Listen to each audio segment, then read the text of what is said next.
Hey guys, and welcome back to the channel. As you can tell, still away, but I thought I had to talk about this. Nick Kyrgios carries on his fantastic form. He really is on fire, beating Daniel Medvedev in 3 sets. It was a very interesting match. Some high quality tennis on show. Before we break it down, please do remember to hit that like button, subscribe if you're new. Thank you so much for your support. If you're a podcast listener or watcher, remember to leave a rating or review. Thank you. I've seen some people leaving reviews on Apple Podcasts. It's greatly appreciated. Thank you so much. Let's get into this. Nick Kyrgios. Now, if I'm not mistaken, his record is looking something like 17-1 in singles and doubles since the start of Wimbledon. Now, that is an incredible stat. He is arguably the most informed player on tour right now, and he showed it against Daniel Medvedev. They, of course, played each other in 2022 already, earlier this year at the Australian Open. Kyrgios had a 2-love head-to-head before that match. Medvedev managed to gain one back and beat Kyrgios in a pretty comprehensive way. The first set actually mirrored exactly what happened in this Rogers Cup matchup, where Medvedev took the tiebreaker 7-6, or took the first set 7-6 in a tiebreaker, and Kyrgios again falling to Medvedev in that first set in a tiebreaker.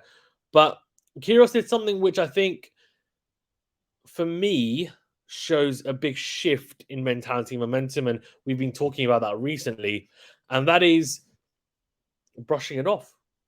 I've seen a lot of times, even this year, where he's lost it, he's almost thrown it away. The one against Djokovic in the final, in that 4th set, I wasn't, apart from that 4th set tiebreaker, I thought the rest of the match, there was maybe one other point in the match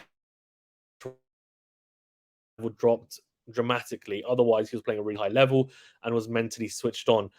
That tiebreaker, though, there was a dip, and I feel like that has happened in some moments this year, but they're very far and few in between.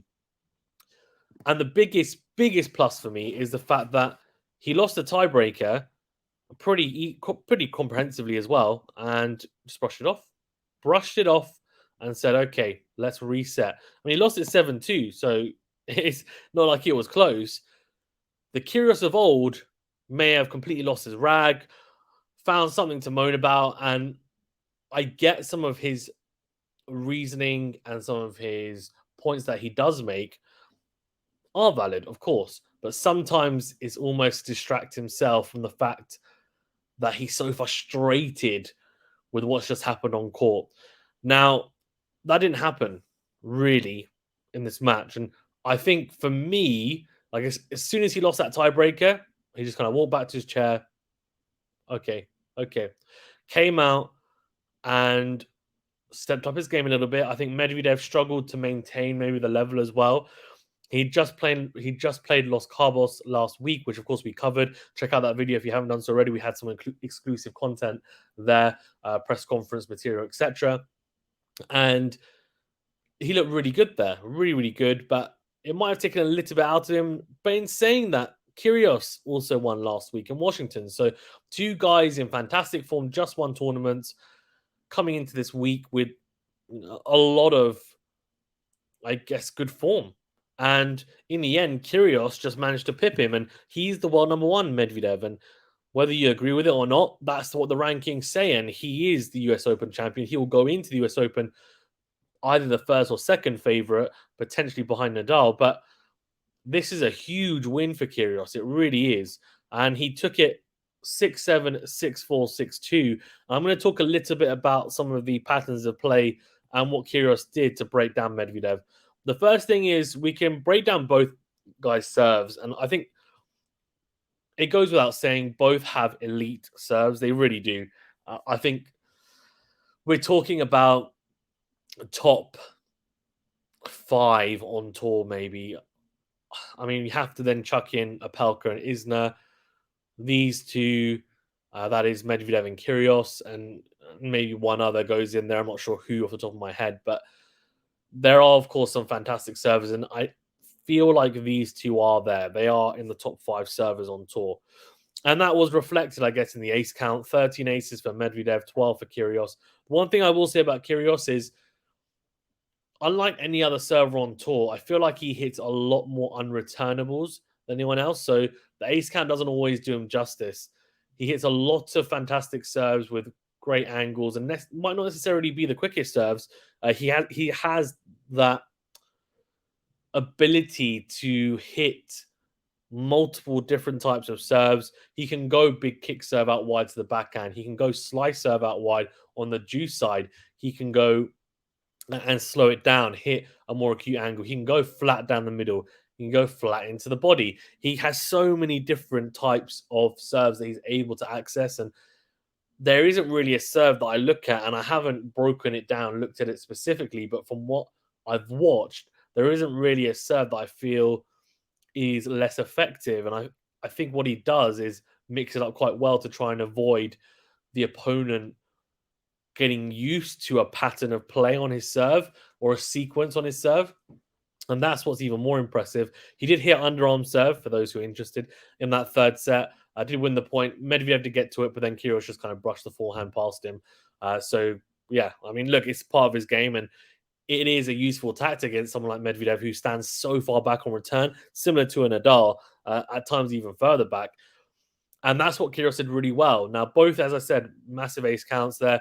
Kyrgios's returning is improving. It's still not at the level that I think he would like it to be, but it's much improved. He wants to be aggressive and step forward. Against Medvedev, it's tough, and that's why he got ace as many times as he did as well, because he would have been not necessarily guessing, but anticipating where the ball was going to land and whether he was having to hit a forehand or a backhand and how to hit it and where to sort out his feet, etc. Double faults 5 and 4. First serves in 64% for Medvedev, 69% for Kyrgios, both high.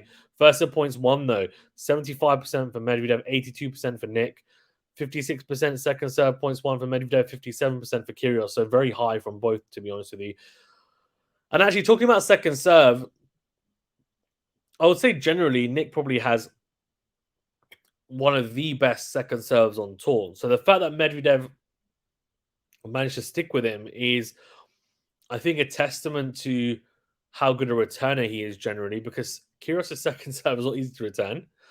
And also maybe highlights the fact that Kyrgios wasn't able to punish Medvedev as much as maybe he would have liked on the second serve return. And that is something that, of course, we've seen this year. He's talked about it himself. He knows it's something that he wants to improve, and he'll look to improve it.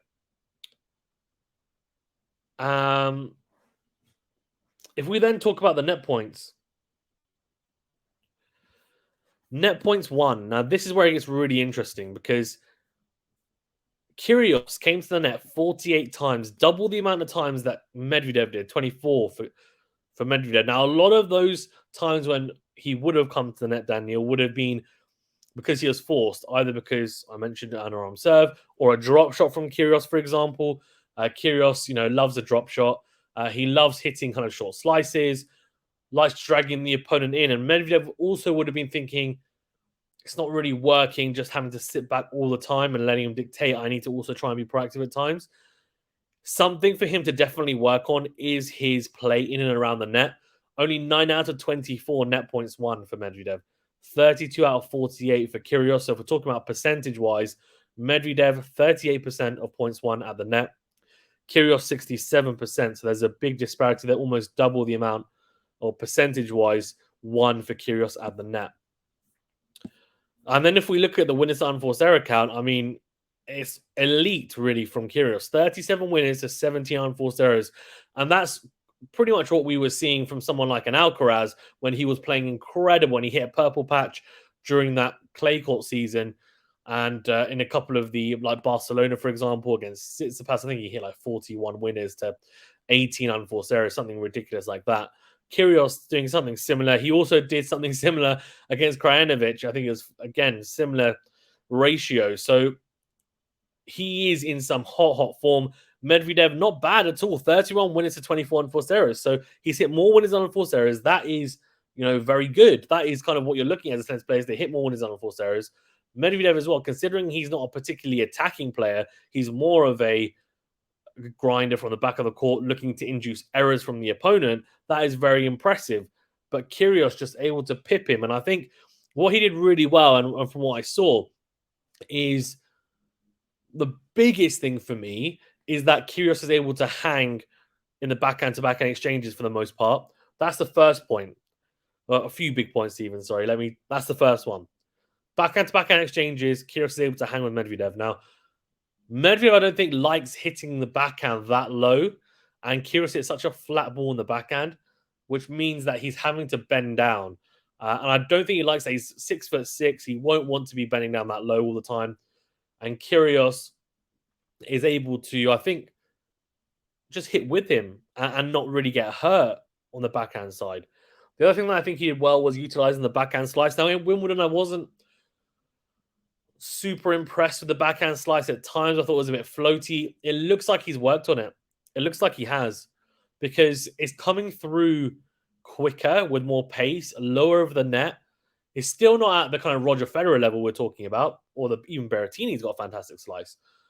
But it's still at a level where I feel it's a good mix-up, it's a good change-up. It's something that he can utilize against Medvedev and make sure that he isn't always in rhythm. And we know for pretty much any tennis player, they want to be in some sort of rhythm. And I feel like for Medvedev, he struggled to find that rhythm at times because of how Kyrgios was playing. And then the forehand-to-forehand exchanges, well, Kyrgios would have backed himself there at times as well. Medvedev's forehand probably more consistent generally, although he is prone to make more mistakes on the forehand, as is Kyrgios. So there's similarities there, but Kyrgios is a lot bigger off the forehand.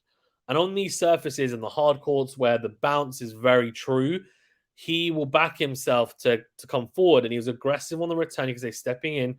And what Medvedev struggled with, is the fact that Kyrgios has the incredible ability to serve pretty much wherever he wants. And he utilized serving out wide a lot against Medvedev, and came to the net a lot as well. The first two sets, or the first set anyway, he came forward a lot, wasn't as successful as the second or third sets. Now, I don't want to look into that too much because it still went to a tiebreak. He still could have won it. But what he did is he had a lot of serves out wide at angles, came to the net, finished off the points. At times where in the first set, Medvedev anticipated it really well and got across and hit a pass. And Kyrgios wasn't able to do much with it because the volley wasn't quite good enough. And he wasn't able to get to that pass. It was just too good for Medvedev.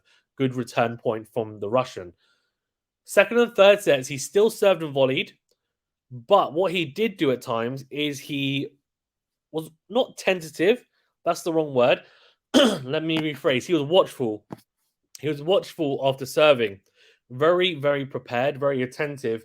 And he would try and come forward. That was his intent. But what he would also try to do is say, okay, well, I might serve and volley. I want to serve and volley. After he's hit a serve, I think there's a split second where he thinks, is that good enough to come into the net? At times it would be, even a second serve would be, and he'd come into the net. Or what he would do is he'd say, okay, Medvedev's not going to be able to get a good return back. That's going to be shorter, so I'm going to then take one step in. So I'm ready to come forward, hit a good approach, and then come to the net. And that's what impressed me, was just the wherewithal, the awareness to say, okay, I'm serving and volleying. It's working for them. It is working at times. So clearly it's a tactic I can use because Medvedev stands so far back, especially if I go out wide, because I'm dragging him out and he's not able to hit a hurtful return or a particularly deep and meaningful return. So I'll do that, but I don't want to be so one-dimensional that then, okay, he knows what angles to hit because I'm always coming to the net. So he mixed it up and said, let me stay back, let me then hit approach, then come forward. So serve 1+, then volley. So for the most part, that was really, really impressive from him. So look, I mean, fantastic win for Kyrgios. He marches on. For Medvedev, it'll be disappointing. He was the favorite going into this, I would imagine. So let's see how both get on. But for Kyrgios, he will now be one of the favorites for this title. We'll talk about the US Open very shortly as well. My US Open power rankings are out, so check that out for ATP. WTA ones will be out soon as well. Thank you very much, guys, for listening. Let me know your thoughts. Stay safe and well. And please remember to hit that like button and subscribe. Thank you so much. See you.